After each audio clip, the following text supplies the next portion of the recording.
3 cars were still in the driveway. The purses were still inside. The keys, the money, the clothes, and the family dog were all still there. What was missing were the 3 women who should have been inside the house. Springfield, June 6, 1992. Graduation weekend. For most people, that date passed into memory. For 3 families, it never ended. Suzie Streeter and Stacy McCall had just graduated from Kickapoo High School. Suzie was 19. Stacy was 18. They were moving through the kind of night that should have disappeared into ordinary memory. Friends, parties, changing plans, and the feeling that life was about to move forward. Suzie's mother, Sherrill Levitt, was 47. She was a cosmetologist, a mother, and someone still tied to normal plans. Earlier that night, she had spoken with a friend about painting a chest of drawers. Springfield police list that call as the last time Sherrill was heard from. It was ordinary, almost painfully ordinary. And that is why it matters. After graduation, Suzie and Stacy spent the evening with friends. They went to graduation parties.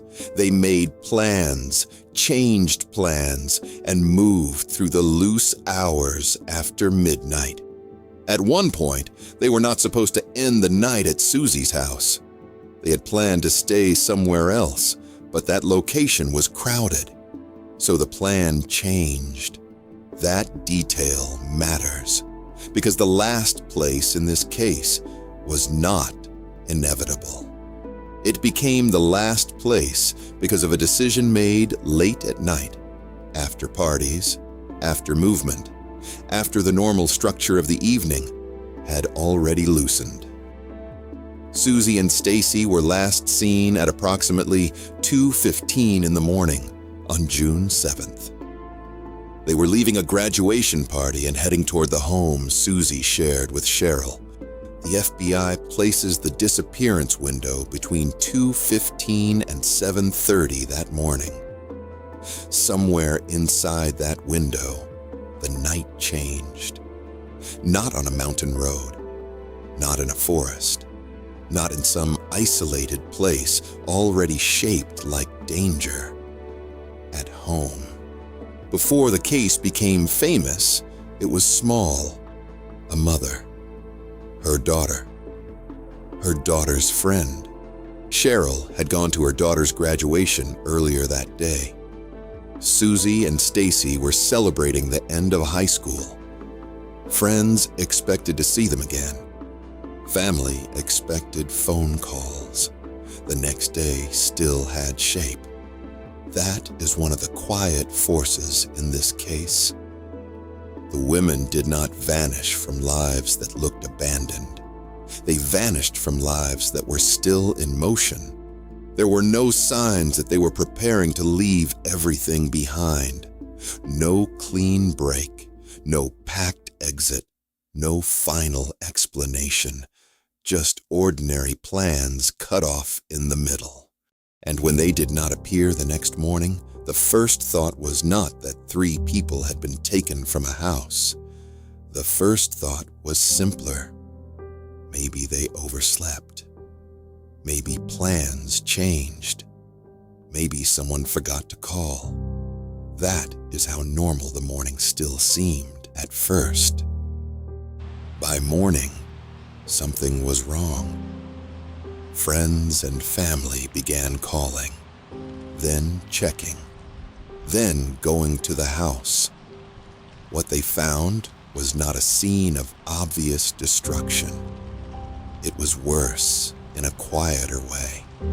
The vehicles were there. The purses were there. Money, keys, clothing, and cigarettes were left behind. The family dog was still inside.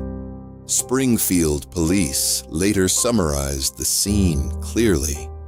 When officers arrived, the house showed no signs of a struggle, but it appeared as though the women had been abducted. That contradiction is the engine of the case. A voluntary disappearance should have taken more away. A violent struggle should have left more behind. Instead, the house sat in the middle, too intact to explain the fear, too empty to explain the absence. 3 women were gone from a home that still looked like it was waiting for them to come back. The location matters. This was not a remote trail, an abandoned road, or a wilderness search area. It was a home in central Springfield, surrounded by ordinary streets, neighbors, driveways, traffic, businesses, and morning routines. That makes the case feel different. In wilderness disappearances, distance can become part of the explanation. People can get lost. Weather can move in. Search areas can expand beyond control. But here, the geography was smaller. A house, a street, a driveway, a door, and somehow, inside that ordinary geography, 3 women disappeared without a confirmed trace. 2 details became especially difficult to leave alone. The first was the porch light. The glass globe near the front porch was broken. In a case with so little physical evidence, that small broken object became one of the most discussed parts of the scene. Maybe it meant someone approached in darkness.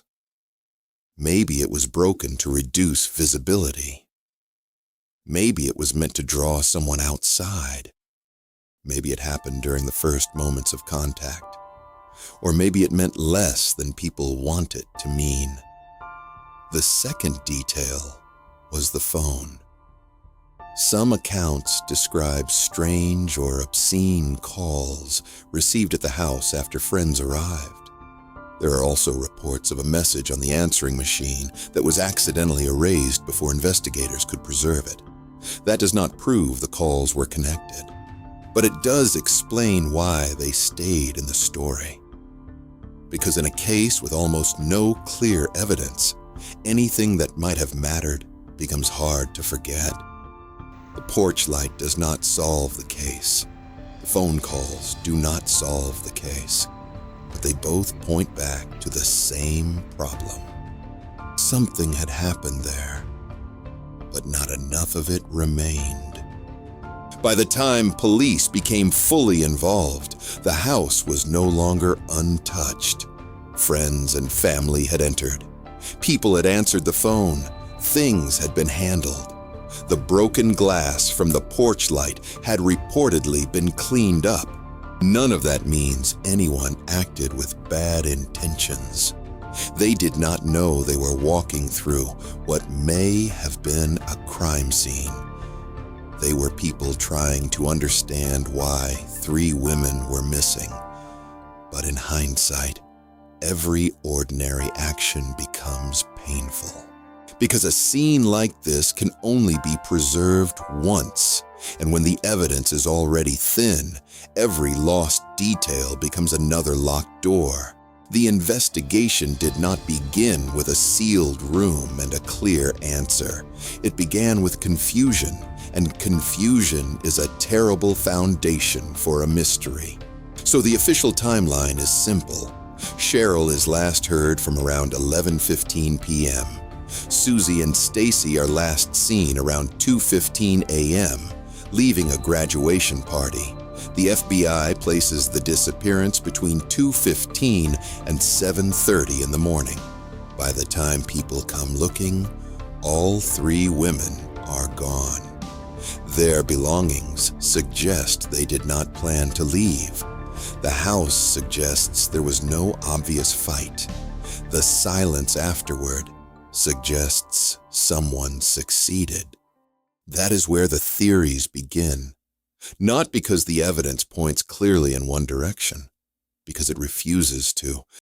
The first serious possibility is that whoever came to the house was not a total stranger. This theory begins with the quietness of the scene. Police said there were no signs of a struggle, but that the house appeared as though the women had been abducted. That combination is difficult. If 3 women were taken by force, why was the house not more disturbed? One answer is that the first moments may not have looked like force. Maybe someone knocked and was recognized. Maybe the door was opened because the person outside seemed familiar, harmless, or explainable. Maybe the women did not understand the danger until control had already shifted. That does not mean the offender had to be close to them. It could have been someone known casually. Someone from a wider circle, work, school, the neighborhood, or the movement around graduation night. In this theory, the lack of obvious chaos is not proof that nothing happened. It is a clue about how the danger began. The control may have started through trust, confusion, a threat, or deception. Some people speculate about incapacitation, but there is no public evidence proving the women were drugged or subdued before being taken. How that control was maintained is the hardest part to explain. 3 people, 1 house, no obvious struggle, no confirmed final location. The strength of the someone they knew theory is that it explains why the first moments may have been quiet. The weakness is that no known person has been publicly proven to fit that role. But if they open the door to someone they recognized, then the most frightening part of the case is not that danger broke into the house. It is that danger may have been invited in. Another theory begins not with the 2 graduates, but with Sherrill. It is easy to focus on Suzie and Stacy because they were out late. They had been at parties. Their plans changed. They were young women moving through vulnerable hours after midnight. But Sherrill was already at the house. That changes the shape of the case. If someone came to that address before Suzie and Stacy arrived, then the crime may not have started with the girls at all. It may have started with the woman inside the home. Sherrill had a life rooted in routine. She had spoken with a friend earlier that night. Her belongings were still in the house. Her car was still there. Her bed appeared to have been slept in. Nothing in the official facts suggests she intended to disappear. So one possibility is that someone came to the house for Sherrill specifically. Maybe Suzie and Stacy arrived after the situation had already begun. Maybe they saw something. Maybe their timing turned them from bystanders into victims. This theory has weight because it gives the location a reason. It makes the house itself important. It explains why the danger would come to that address on that night, instead of finding Suzie and Stacy somewhere else. But the missing piece is motive. No public evidence clearly proves Sherrill was the intended target. No confirmed threat. No confirmed enemy. No confirmed event that explains why someone would come for her that night. Still, the theory remains unsettling because of the timing. If Sherrill was the reason someone came to the house, then Suzie and Stacy may not have been followed there. They may have walked into something already waiting for them. The next theory starts on the road. Suzie and Stacy were not supposed to end the night at Suzie's house. Their plans changed after graduation parties. They left late, driving separately, and headed toward the Delmar home. That creates another possibility.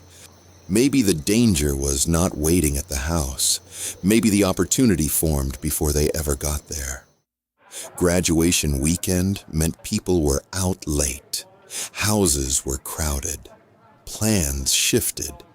Cars moved between parties. People crossed paths who might not normally cross paths at that hour. In that kind of night, someone could notice two young women leaving. Someone could follow from a distance, or maybe it was less planned than that. Maybe the night simply created a vulnerable moment. A quiet street, a late drive, a house where people were not expecting danger, a few minutes where no one nearby understood what they were seeing. That is the strength of this theory. It does not require the house to have been chosen days before. It does not require Sherrill to have been the original target. It only requires the wrong person or the wrong people to notice the right moment. But this is where the theory changes, because following someone home is one thing. Controlling what happened after they arrived is another. By then, there was not just one person in the house. There were three women, 3 vehicles left behind. No obvious struggle, no confirmed exit trail. That is why some people believe more than one offender may have been involved. Not because that solves the case, but because it answers one practical problem. 3 people are difficult to control quietly. With more than one offender, the first moments become easier to imagine. One person could control the room. Another could manage the exit. Someone else could manage a vehicle. The women could have been moved faster, with less time for resistance, noise, or escape. But that answer creates its own problem. More people means more risk, more chances for someone to talk, more chances for a mistake, more chances for the secret to break under pressure. And for more than 30 years, no one has produced the missing answer. So this theory explains why the night was vulnerable. It may explain how danger reached the address. It may even explain how 3 people were controlled. But it still cannot explain how the silence held. If Suzie and Stacy were followed, or if someone crossed their path at exactly the wrong moment, then the final turn toward home may have carried the danger with them. Some parts of the Springfield Three case remain in the public conversation without becoming answers. One name often mentioned is Robert Craig Cox. Cox has never been charged in the disappearance of Sherrill Levitt, Suzie Streeter, or Stacy McCall. Suspicion is not proof. His name matters because of what gathered around it.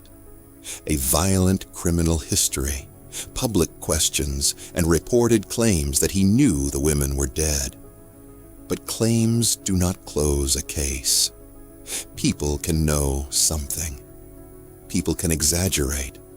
People can insert themselves into famous mysteries. The same is true of the parking garage rumor.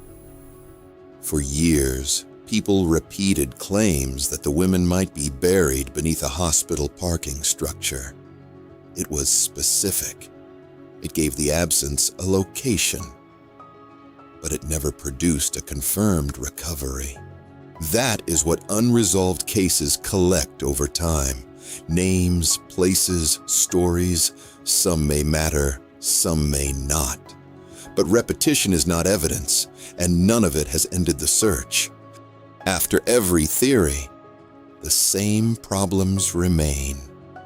The house showed no obvious struggle. The belongings stayed behind. The cars stayed behind. The family dog stayed inside. 3 women were gone. And no confirmed final location ever followed. That is the wall every explanation hits. A familiar person may explain why the first moments were quiet. Sherrill, as a target, may explain why danger came to that address. A followed home theory may explain how the night created opportunity. Multiple offenders may explain how 3 people could be controlled, but none of it proves what happened. None of it shows the missing exit, and none of it brings the 3 women back into the record after that morning. That is why the case still feels unfinished. Not because there are no theories, because every theory solves one part, then leaves another part untouched. It is easy for a case like this to become only theories: a suspect name, a possible route, a phone call, a porch light, a parking garage, a rumor. But before it became a famous mystery, it was 3 people. Sherrill Levitt was a mother with plans for the next day. Suzie Streeter had just graduated. Stacy McCall had just graduated too. They were expected, at home, at work, by friends, by family. Stacy's mother, Janice McCall, later said she expected Stacy home that night or the next day, and never imagined decades would pass with Stacy still missing. The FBI still lists the case as a missing persons case, with the disappearance window between 2:15 and 7:30 in the morning. That is what time has changed, not the answer, only the distance from it. The Springfield Three case is not frightening because it happened somewhere remote. It is frightening because it happened at home. The house remained. The street remained. The morning came, and somehow the people were gone. The record gives us the date, June 7th, 1992. It gives us the window. It gives us fragments, the cars in the driveway, the purses inside, the silence after. What it does not give us is the missing moment, the moment when home stopped being safe. The moment when 3 lives disappeared from an ordinary street in Springfield.